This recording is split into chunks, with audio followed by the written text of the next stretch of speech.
And welcome back to Lanticore Video. Now, you'll notice it didn't come up on Tuesday like it normally did.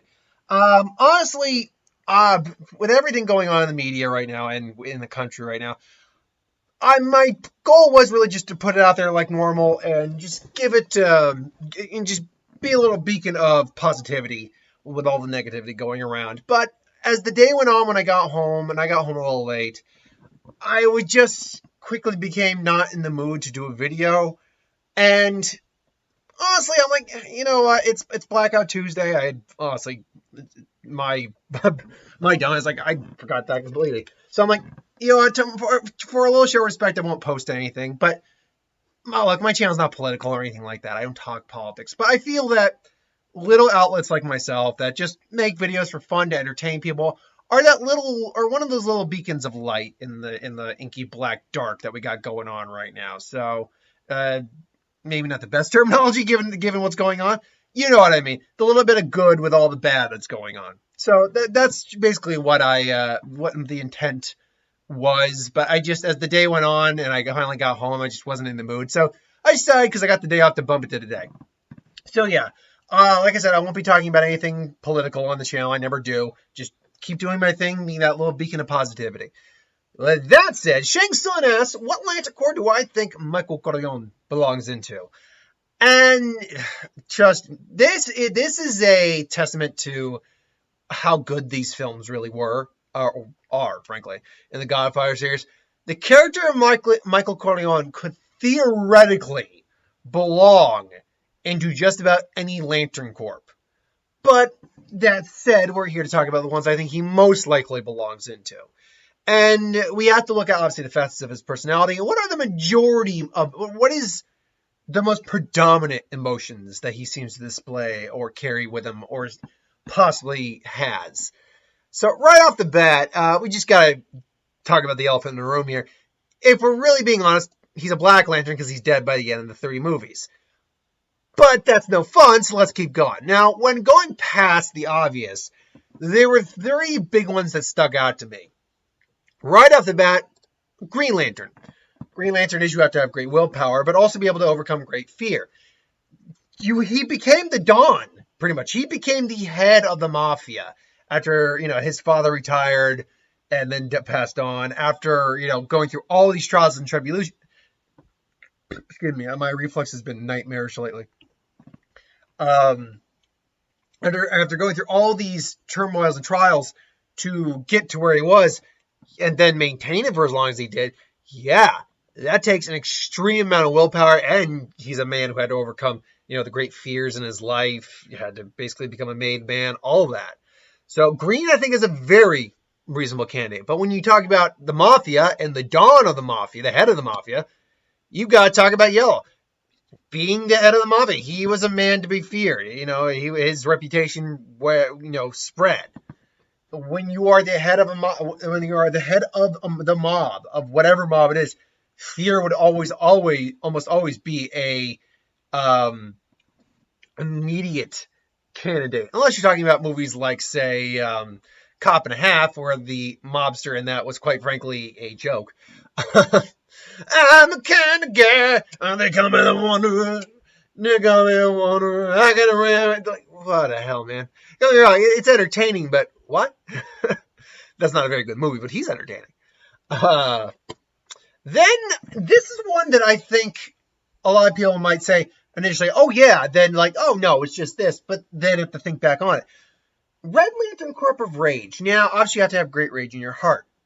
Now, what you see in the third one, he's definitely displaying a lot more of that anger. And in the first one, he definitely displays the anger. But is he constantly angry? Is he constantly displaying it? Or is these just the Al Pacino-isms that we've come to know from the actor? Well, here's the thing with Michael. You never once get the impression that he enjoyed being the Don. That he enjoyed being the head of the Mafia. He enjoyed doing what he did. I never once... In fact, I got the impression that he did it out of like loyalty and responsibility for family, rather than like the legitimate love of doing it. He never came off to me as someone who was enjoying his position. He always came off to me as someone who, quite frankly, did not want to be doing what he was doing, but felt he had no other choice. And I think a lot of rage and frustration built up from that. Hell, when we go into the third movie, that famous one of the good line, I mean, one of the really only good. I mean, the third movie is far from awful, but it is, most people will agree, it is the weakest of the three. It has some glaring problems. But one of the great lines is, every time I think I'm out, they pull me back in. You can tell he's angry that I have to get out, I have to go back to do what I don't like to do. That line, I think, actually is very telling towards the Red Lanterns, because every time he thinks he's out, they pull him back. Like, he wants out. He doesn't want to be in the Mafia after he realizes what it would really entail being in the Mafia, clearly. It's pretty obvious that he was not happy, that he really hated doing what he was doing. So ultimately, I think Red would be honestly the best candidate. He had now, granted, once you got to the third movie and he was retired for a while, you could make an argument that he was much calmer and collected. But the minute they pulled him back in, that anger was very predominant against, like, yeah, I hate doing this, but they leave me no choice. So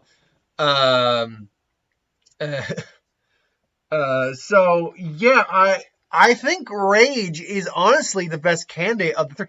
Now, Will, again, he is a character that very well could fit into Atlantic Will. He seems to fit the MO for it. Fear, again, head of the Mafia, and the way the Godfather portrays it, very effective. Very intimidating. So both of those are very strong candidates as well, but I feel like Red really encompassed the character of Michael Corleone. Now, to be fair, Black is the obvious one. But that said, we need to address a couple of the other Atlanticors really quickly. Obviously, White, he's alive, but the amount of death he caused, he could not qualify for White at all. He wasn't preserving life or anything like that. He was just trying to make the best of what he had and everything. It just wouldn't work. Hope, you can make an argument he has hope in him. Hope he can get out, but ultimately, no. I don't think Hope is a good candidate overall. Compassion, he's not without it, and therefore he can't be Indigo Lantern, because other emotions outshine his compassion, but he's not without it. Love, we know he loved his wife, but again, and his sons, but again, it's more that love for the family, and he feels, it's kind of like with Walter White.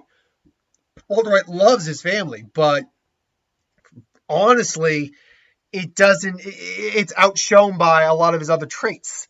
Again, his intimidation, his fear inducement, his willpower, his rage. Hell, he slaps his wife at one point, even though he loves her, because of his anger. So I don't think Love is a proper candidate either. And then there's the real wild card here, avarice, Orange. You already need to have a certain level of greed, and then the Orange Lantern ring amplifies your greed to the umpteenth degree. But that said, does Michael Corleone have enough greed to qualify, or does he have the right type of greed is the better question? Because the type of greed that the Lantern Corps of Avarice really looks for is greed of someone who just isn't satisfied. That's why Larfleet, or Lex Luthor, he's someone who just can't be satisfied. That's why he's the perfect candidate for Avarice. Larfleet was the same way, although he was more so wanting the power, and then he gained the power, and therefore can't be satisfied now. Individuals who just lust for power and can never be satisfied no matter what, they're the individuals who are best qualified for Atlantic Avarice. But you could still, in theory, qualify regardless. The question just becomes, is Michael Corleone one of those guys? I don't think that's the case, because yeah, he amassed power, everything like that, but it wasn't for the sake of his own greed, in the sense of, I'm doing this for me.